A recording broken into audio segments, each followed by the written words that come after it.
नमस्कार, हमारे इस विशेष समाचार बुलेटिन में आपका स्वागत है। मैं हूं रमा त्यागी, मेरे साथ है दीपाली। बुलेटिन की शुरुआत कर लेते हैं हेडलाइंस के साथ। राष्ट्रपति ने दी शीतकालीन सत्र बुलाने के प्रस्ताव को मंजूरी। 25 नवंबर से 20 दिसंबर के बीच चलेगा संसद का शीतकालीन सत्र। कई अहम बिलों पर होगी चर्चा।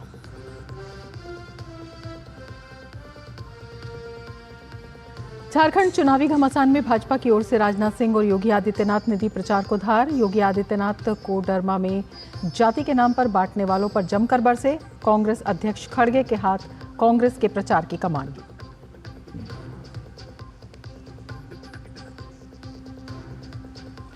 महाराष्ट्र के सियासी रण में दिग्गजों ने भरी हुंकार। शरद पवार, एकनाथ शिंदे, उद्धव ठाकरे ने चुनावी जनसभाओं के जरिए ठोकी ताल।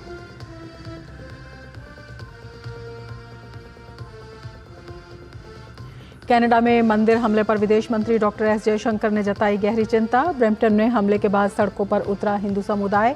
ट्रूडो सरकार के खिलाफ नारेबाजी।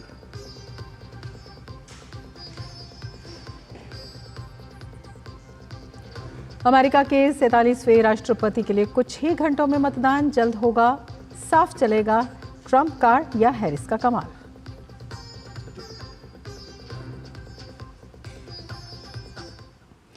और अब विस्तार से समाचार। 18वीं लोकसभा का पहला शीतकालीन सत्र 25 नवंबर से शुरू होगा और 20 दिसंबर तक चलेगा। राष्ट्रपति ने भारत सरकार की सिफारिश पर 25 नवंबर से 20 दिसंबर 2024 तक शीतकालीन सत्र 2024 के लिए संसद के दोनों सदनों को बुलाने के प्रस्ताव को मंजूरी दे दी है। इस सत्र में कई महत्वपूर्ण बिल पेश किए जा सकते हैं। 26 नवंबर को संविधान दिवस पर संविधान को अपनाने की 75वीं वर्षगांठ पर संविधान सदन के सेंट्रल हॉल में कार्यक्रम मनाया जाएगा।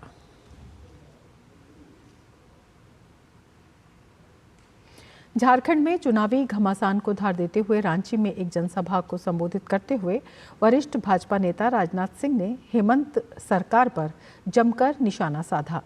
उन्होंने कहा कि हेमंत सोरेन के एक प्रस्तावक थे, मंडल मुर्मू। उन्होंने प्रस्ताव दिया था कि चुनाव लड़ेंगे, लेकिन उन्होंने हवा का रुख देखते हुए फैसला किया कि वे भाजपा का समर्थन करेंगे। मंडल मुर्मू ने ये समझ लिया है कि अब जेएमएम की नैया डूब रही है और कोई डूबती नैया पर नहीं बैठना चाहेगा। झारखंड मुक्ति मोर्चा के सरकार के जो मुख्यमंत्री थे हेमंत सोरेन जी, उनके जो एक प्रस्तावक थे मंडल मुर्मू, प्रस्ताव किया था कि चुनाव लड़ेंगे, लेकिन हवा का रुख देखते हुए मंडल मुर्मू ने फैसला कर लिया कि हम प्रस्तावक से अपना नाम वापस लेते हैं और भारतीय जनता पार्टी का हम समर्थन करते हैं। मंडल मुर्मू ने इस बात को समझ लिया कि अब झारखंड मुक्ति मोर्चा की नैया डूब रही है। दीपावली का त्योहार अभी अभी गुजरा है। इनके बारे में यदि कहना हो, झारखंड मुक्ति मोर्चा, कांग्रेस, आरजेडी, तीनों के बारे में कहना चाहूंगा तो ये सभी दिवाली के दगे हुए पटाखे। उत्तर प्रदेश के मुख्यमंत्री योगी आदित्यनाथ ने झारखंड के हजारीबाग में एक चुनावी जनसभा को संबोधित करते हुए एक बार फिर जाति के नाम पर बांटने वालों पर हमला बोला है। उन्होंने कहा कि देश का इतिहास गवाह है कि जब भी जाति के नाम पर बंटे हैं, तब हर जाति का नुकसान हुआ है। को लाइए, एक रहिए और नेक रहिए। मैं तो बार बार कहता हूं, देश का इतिहास गवाह है, इस देश का इतिहास गवाह है। जब भी जाति के नाम पर, क्षेत्र के नाम पर, भाषा के नाम पर बंटे हैं तो निर्ममता से कटे भी हैं। हम बार बार इस बात को कहते हैं, जाति के नाम पर मत बंटिए। ये बांटने वाले लोग देश के साथ धोखा दे रहे हैं। इनको देश इनके एजेंडे का हिस्सा नहीं है। उन्होंने इसी क्रम में जमशेदपुर में एनडीए प्रत्याशी सरयू राय के लिए एक चुनावी जनसभा को संबोधित किया। सीएम योगी आदित्यनाथ ने इंडी गठबंधन पर निशाना साधते हुए कहा कि जेएमएम सरकार के संरक्षण में बांग्लादेशी घुसपैठियों ने राज्य के डेमोग्राफी को बदल दिया है। कांग्रेस, आरजेडी, झारखंड मुक्ति मोर्चा का ये गठबंधन जो झारखंड के अंदर है, ये भ्रष्टाचार के फरिश्ते हैं। इन्होंने अपने शासनकाल में भ्रष्टाचार को पनपाया है और झारखंड में बालू माफिया, खनन माफिया, भू माफिया, कोल माफिया, लैंड माफिया और अब तो बांग्लादेशी घुसपैठियों को, रोहिंग्या को यहां पे घुसा करके झारखंड मुक्ति मोर्चा की सरकार ने यहां पे लब जिहाद और लैंड जिहाद को भी यहां पर डेमोग्राफी चेंज करने की एक साजिश का हिस्सा बना दिया है। कांग्रेस भी चुनावी प्रचार में पूरी ताकत झोंक रही है। कांग्रेस के राष्ट्रीय अध्यक्ष मल्लिकार्जुन खड़गे ने झारखंड के हजारीबाग में एक चुनावी रैली को संबोधित किया। मल्लिकार्जुन खड़गे ने इंडी गठबंधन के प्रत्याशी के लिए जनता से वोट की अपील की। बैकवर्ड क्लास के लोगों को 14% रिजर्वेशन है। सोरेन जी और सारे एमएलए ने मिलकर उसको 27% रिजर्वेशन बनाने के लिए प्रपोजल भेजा। वो गवर्नर के घर में पड़ी हुई है, धूल खा रही है। शेड्यूल कास्ट के 2% सीट बढ़ाने का प्रपोजल है, आदिवासियों का 2% बढ़ाने का उसमें है। ये सब छोड़ के जो तुम्हारे हाथ में है वो नहीं कर सकते तो तुम दूसरा क्या करोगे। कांग्रेस नेता और केरल के वायनाड सीट से लोकसभा उपचुनाव में कांग्रेस उम्मीदवार प्रियंका गांधी ने वायनाड में चुनाव प्रचार किया। इस दौरान उन्होंने कहा कि वो किसानों के लिए काम करेंगी। Our focus should be on food processing, improving the situation of farmers here, especially creating more opportunities through marketing properly and packaging and food processing one side, and the other on tourism. I will continue everything that he has been fighting for, and all the issues that are here that he has been working hard to resolve, I will continue that. Jharkhand की डाल्टनगंज विधानसभा seat काफ़ी महत्वपूर्ण seat है। इस बार यहां BJP और कांग्रेस में ज़बरदस्त मुकाबला है। कांग्रेस ने झारखंड सरकार के पूर्व मंत्री के त्रिपाठी और बीजेपी ने 2 बार के बीजेपी से विधायक रह चुके आलोक चौरसिया को चुनावी मैदान में उतारा है। डीडी न्यूज़ संवाददाता सोमेश पटेल ने आलोक चौरसिया से खास बात की। झारखंड में चुनावी सरगर्मियां तेज हैं और राजनीतिक पार्टियों के नेता चुनाव के लिए धुआंधार प्रचार कर रहे हैं।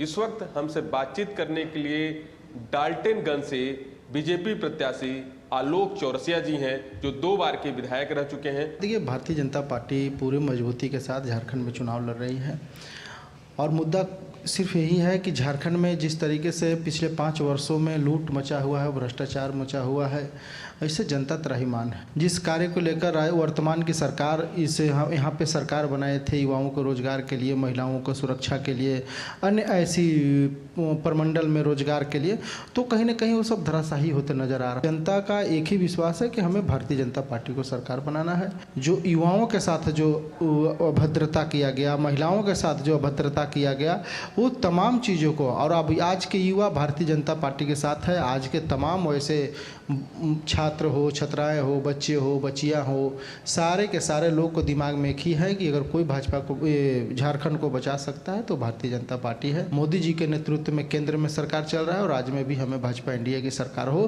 ताकि डबल इंजन के साथ डबल विकास और क्षेत्र का उन्नति। तो आप साफ तौर पे सुन रहे थे डाल्टनगंज से बीजेपी प्रत्याशी आलोक चौरसिया को, जिनका साफ तौर पे कहना है कि बीजेपी यहाँ पर जो झारखंड में इंडी गठबंधन की सरकार है, 5 साल में इन्होंने जो करप्शन, भ्रष्टाचार किया है, इन तमाम मुद्दों को लेकर हम जनता के बीच जा रहे हैं और इसी मुद्दे को लेकर हम उनसे वोट मांग रहे हैं।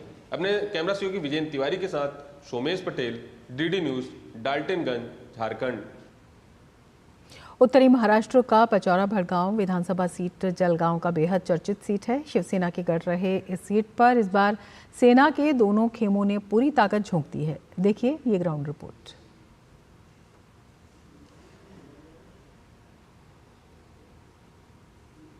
पचोरा भड़गांव निर्वाचन क्षेत्र पिछले 2 दशक से शिवसेना का गढ़ रहा है। विधायक किशोर पाटिल 2014 और 2019 में लगातार 2 बार चुने गए हैं। पार्टी में फूट के बाद वो एकनाथ शिंदे के साथ चले गए। अब किशोर पाटिल उद्धव ठाकरे की आंखों का कांटा बने हुए हैं, जिसे निकालने के लिए उद्धव सेना ने यहां से वैशाली सूर्यवंशी को मैदान में उतारा है। वैशाली जहां एकनाथ शिंदे के खिलाफ जमकर बयानबाजी करते हुए ये दावा कर रही हैं कि सभी शिवसैनिक उद्धव ठाकरे के साथ हैं, और वहीं किशोर पाटिल शिंदे के नेतृत्व में चली 2.5 साल की सरकार की उपलब्धियां गिना रहे हैं। शिवसेना प्रमुख बालासाहेब ठाकरे ने पार्टी की सारी जिम्मेदारियां उद्धव साहब को सौंपी थी। सभी बाला साहब के वफादार शिवसैनिक उद्धव साहब के साथ है। इस चुनाव मतदाता उन्हें सबक सिखाएंगे। महाविकास आघाड़ी और उद्धव साहब की जो सरकार है इस महाराष्ट्र में आने वाली है, ये 200% मुझे आत्मविश्वास है। 2.5 साल उद्धव जी ठाकरे साहब ये राज्य के मुख्यमंत्री थे और 2.5 साल ये राज्य के मुख्यमंत्री आदरणीय शिंदे साहब जी मुख्यमंत्री थे। अगर उद्धव जी को पूछा कि आपने 2.5 साल में क्या किया तो उसका जवाब 0 है। और अगर आप आदरणीय एकनाथ जी शिंदे साहब जी को पूछेंगे तो ये महाराष्ट्र का एक भी ऐसा घटक बचा नहीं कि उसके लिए शिंदे साहब ने कुछ किया नहीं है। ये जो पूरे महाराष्ट्र के नारी का सम्मान उन्होंने किया है वो तो इतना अजब है कि वो सिर्फ महाराष्ट्र में इतिहास नहीं बल्कि पूरे देश में एक उन्होंने इतिहास रचा है। दिलचस्प ये भी है कि दोनों प्रतिद्वंद्वी रिश्ते में भाई बहन हैं। दरअसल वैशाली सूर्यवंशी किशोर पाटिल के राजनीतिक गुरु और उनके चाचा तात्या साहेब आर.ओ. पाटिल की बेटी हैं। यहाँ ये देखना होगा कि क्या शिवसेना के विभाजन के बाद मिली सहानुभूति और एंटी इनकम्बेंसी का फायदा वैशाली सूर्यवंशी को मिल पाता है, या फिर इस विधानसभा क्षेत्र में हुए विकास के दम पर किशोर पाटिल मैदान मार लेते हैं। 5 विधानसभा सीटों पर सेना बनाम सेना का दिलचस्प मुकाबला चलेगा। उसमें सबसे मजेदार मुकाबला जो है वो पाचोरा विधानसभा सीट पर होगा जो कि जलगांव में आता है। यह मुकाबला इसलिए दिलचस्प नहीं होगा क्योंकि यहाँ पे भाई और बहन कंटेस्ट कर रहे हैं एक दूसरे के खिलाफ, बल्कि इसलिए महत्वपूर्ण होगा क्योंकि उद्धव ठाकरे, आदित्य ठाकरे और संजय राउत यहाँ पर पिछले 2.5 सालों में करीब 10 आम सभाएं कर चुके हैं। ऐसे में ये मामला सीधे सीधे प्रतिष्ठा का विषय बन चुका है। अपने सहयोगी कपिल के साथ मैं योगेश कुमार शीतल, दूरदर्शन समाचार, उत्तरी महाराष्ट्र। महाराष्ट्र और झारखंड विधानसभा चुनाव में बागियों को मनाकर महायुति ने बाजी मार ली है। महाराष्ट्र विधानसभा चुनाव में सबसे ज्यादा सीटों पर लड़ने वाली भारतीय जनता पार्टी बागी नेताओं को मनाने में भी सबसे आगे दिख रही है। पार्टी ने राज्य में कई नेताओं को मना लिया और उन्हें नामांकन वापस लेने पर भी राजी कर लिया है। महाराष्ट्र के उप मुख्यमंत्री देवेंद्र फडणवीस और भाजपा के वरिष्ठ नेता के मुताबिक 99% बागी नेताओं ने नामांकन वापस ले लिया है और जो बचे हैं उनके ऊपर कार्रवाई की जाएगी। 99% बागियों ने तो नामांकन वापस ले लिया है। अब बहुत कम बागी बचे हैं, जो 1% बचे हैं उनको ऊपर हम कार्रवाई करेंगे। झारखंड में भाजपा ने बड़ा कदम उठाते हुए 30 बागियों को बाहर का रास्ता दिखा दिया है। प्रदेश अध्यक्ष बाबूलाल मरांडी के निर्देशन पर पार्टी की नीतियों के विरुद्ध विधानसभा चुनाव में भाजपा उम्मीदवारों के खिलाफ चुनाव लड़ रहे 30 भाजपा के बागी नेताओं को पार्टी से 6 वर्षों के लिए निष्कासित कर दिया गया है। उत्तर प्रदेश कैबिनेट ने डीजीपी की नियुक्ति को लेकर बड़ा निर्णय लिया है। सरकार ने डीजीपी नियुक्ति के लिए नई नियमावली जारी की है। प्रदेश में कानून व्यवस्था को मजबूत करने के लिए ये फैसला लिया गया है और इस पर और अधिक जानकारी के लिए यूपी के मंत्री सुरेश खन्ना से बातचीत की हमारे संवाददाता विकास सिंह ने। कल प्रदेश की कैबिनेट ने एक बहुत ही महत्वपूर्ण फैसला लिया है। प्रदेश में डीजीपी के चयन को लेकर कैबिनेट ने जो फैसला लिया है उसने अपनी मोहर लगा दी है। हमारे साथ प्रदेश सरकार के वरिष्ठ मंत्री सुरेश खन्ना जी हैं। आइए उनसे जानते हैं किस इस फैसले को किस नजर से देखते हैं, कितना महत्वपूर्ण है ये प्रदेश की कानून व्यवस्था के लिए। देखिए, उत्तर प्रदेश के मुख्यमंत्री ने जिस दिन से शपथ ली उसी दिन से सबसे ज्यादा फोकस उनको कानून व्यवस्था को चुस्त दुरुस्त करने पर रहा। उन्होंने प्रारंभ से ही 0 टॉलरेंस टुवर्ड्स क्राइम की बात कही थी। उन्होंने अपने स्तर से भरपूर इसको चरितार्थ भी किया और लेकिन अभी तक जो डीजीपी के चयन की प्रक्रिया थी उसमें अपने तरीके से ये हम जो चाहते थे कि जो ज़्यादा इफेक्टिव तरीके से उत्तर प्रदेश को जिसको उत्तर प्रदेश के हालात की भी जानकारी हो, जन भावनाओं का भी सम्मान करे, उसके हिसाब से जो है वो चयन होने में काफ़ी कठिनाई आती थी। तो इसलिए उत्तर प्रदेश की कैबिनेट ने ये कल फैसला किया है कि अब नए तरीके से उत्तर प्रदेश के डीजीपी का चयन किया जाएगा और हम इस फैसले का स्वागत करते हैं। तो ये सुरेश खन्ना जी जो कह रहे थे कि प्रदेश की कानून व्यवस्था को सुधारने के लिए जो कदम उठाने पड़ेंगे प्रदेश सरकार हर निर्णय आगे भी लेती रहेगी। कैमरामैन विशाल सोनकर के साथ विकास सिंह, डीडी न्यूज, लखनऊ। नीति आयोग के सदस्य डॉक्टर वी के पॉल ने कहा कि एआई स्वास्थ्य क्षेत्र में क्रांतिकारी बदलाव लाएगा। फिक्की की 18वें वार्षिक स्वास्थ्य सम्मेलन को संबोधित करते हुए डॉक्टर वी के पॉल ने कहा कि एआई से बीमारियों की जांच में तेजी आएगी। उन्होंने कहा कि इस क्षेत्र में कई स्टार्टअप आ रहे हैं। डॉक्टर पॉल ने कहा कि स्वस्थ भारत विकसित भारत बनाने में स्वास्थ्य क्षेत्र में टेक्नोलॉजी की अहम भूमिका होगी। भारत में बहुत सारे स्टार्टअप्स, एकेडमिक इंस्टीट्यूशंस और इसी तरह से industry rising to the occasion और कुछ एआई बेस्ड टूल्स अब ऐसे भी पहुंच चुके हैं जो कि उनका इस्तेमाल किया जा सकता है। फिजिशियन असिस्टेंट है जो कि इंफॉर्मेशन पेशेंट से जो मिलते हैं उसका फैसला करने में मदद देता है। एक्सरे को देखने से पता चल जाता है कि ये टीबी होने का ज़्यादा चांस है या कोई और बीमारी। इस तरह से कुछ टेक्नोलॉजीज अब उस स्टेज पे भी पहुंच गई हैं जहाँ पे कि उनका एक्चुअल इस्तेमाल हो सकता है। आरएसएस प्रमुख डॉक्टर मोहन भागवत चित्रकूट जिले के 2 दिवसीय प्रवास पर धर्म नगरी पहुंचे, जहां संघ के पदाधिकारी ने उनका स्वागत किया। आरएसएस प्रमुख चित्रकूट में महाकौशल प्रांत के वर्ग सम्मेलन के सत्रों में शामिल होंगे। साथ ही साथ वो संतों महंतों से भी भेंट करेंगे।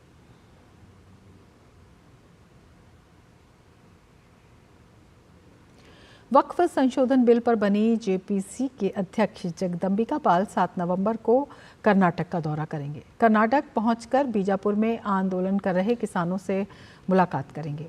आपको बता दें कि कर्नाटक में हुबली और बीजापुर जैसी जगहों पर किसानों की ज़मीन वक्फ की ज़मीन बताने पर खासा विवाद हो चुका है। इस मामले को लेकर बीजेपी सांसद तेजस्वी सूर्या ने जेपीसी अध्यक्ष जगदम्बिका पाल को पत्र लिखा था। उन्होंने कहा कि पिछले 2 महीने में अब तक 20 बैठकें कर चुके हैं। हर बैठक लगभग मैराथन बैठक होती है। हर किसी को अपनी बात कहने का मौका दिया जाता है, क्योंकि सरकार ने अगर वक्फ अमेंडमेंट बिल जेपीसी को रेफर किया है, पर उसका उद्देश्य है कि ज़्यादा से ज़्यादा हितधारकों से बात कर सके।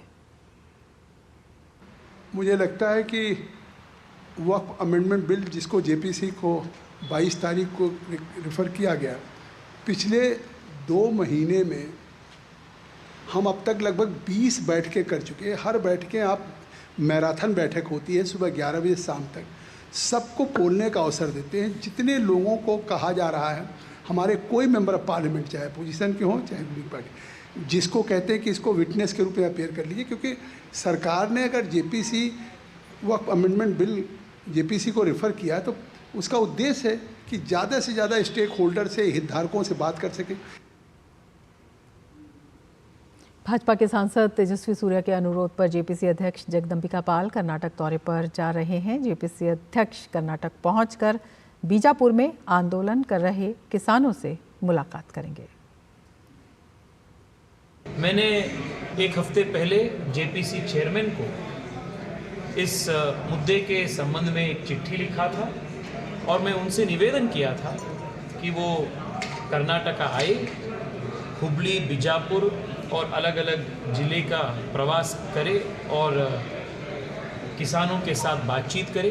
चेयरमैन साहब ने अपने रिक्वेस्ट को मानकर 7 तारीख को कर्नाटका आने का फैसला लिए हैं और 7 तारीख को कर्नाटका में, हुबली में और बीजापुर में वहाँ के पीड़ित किसानों के साथ वो बातचीत करेंगे, उनके पिटिशंस को वो स्वीकार करेंगे और उनके शिकायतों को जेपीसी के सामने रखने का प्रयास हम करेंगे।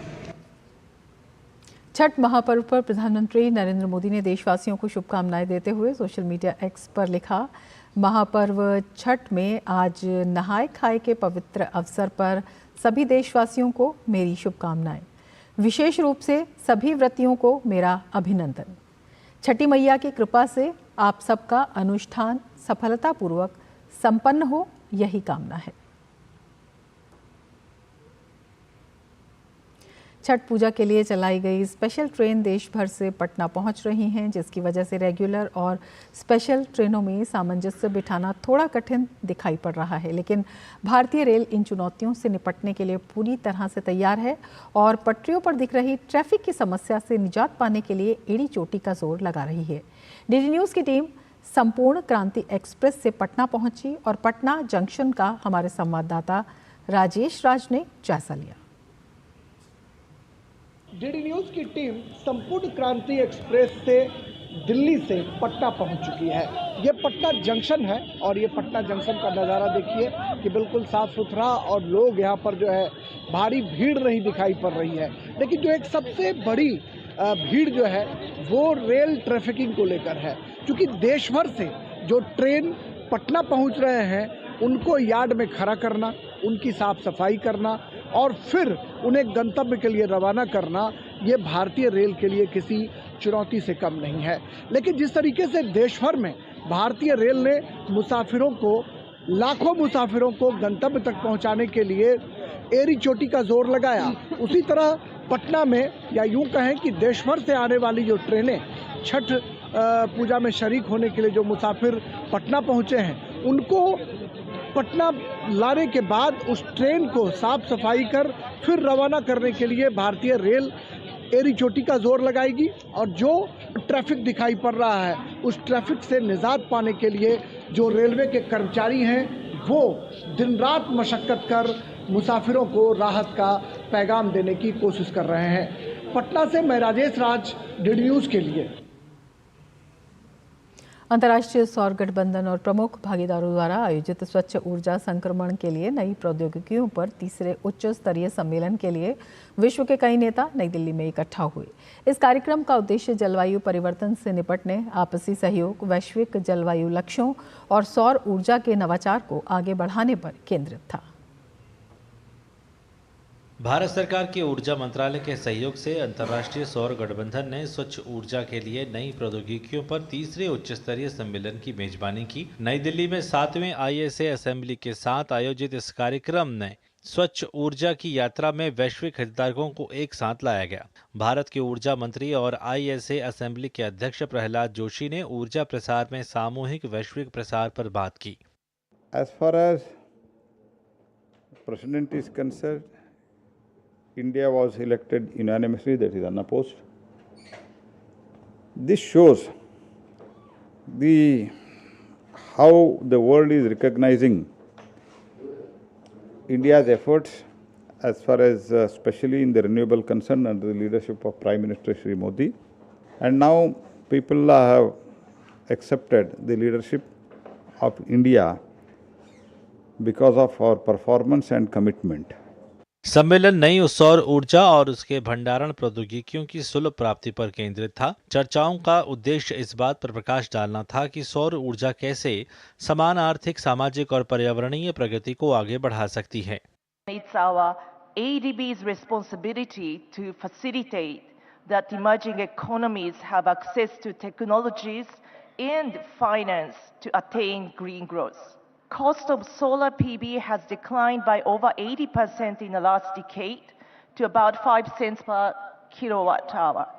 ISA के महानिदेशक डॉक्टर अजय माथुर ने इस सभा की समयबद्धता पर जोर देते हुए कहा कि यह अजरबैजान में होने वाले आगामी COP के साथ इसका गहरा नाता है। This event is very timely because in a week the world leaders will be meeting at COP29 in Baku to discuss two of our guiding goals that we decided at Dubai last year, tripling the renewable energy goal and doubling the energy efficiency goal. उद्घाटन समारोह में एक अतिरिक्त आकर्षण विश्व सौर report श्रृंखला के तीसरे संस्करण का शुभारंभ था। उद्घाटन समारोह में ISA और डेनमार्क द्वारा ग्रीन हाइड्रोजन अफ्रीकी देशों की तत्परता पर एक आकलन रिपोर्ट भी जारी की गई। तपस भट्टाचार्य की रिपोर्ट, DD न्यूज़।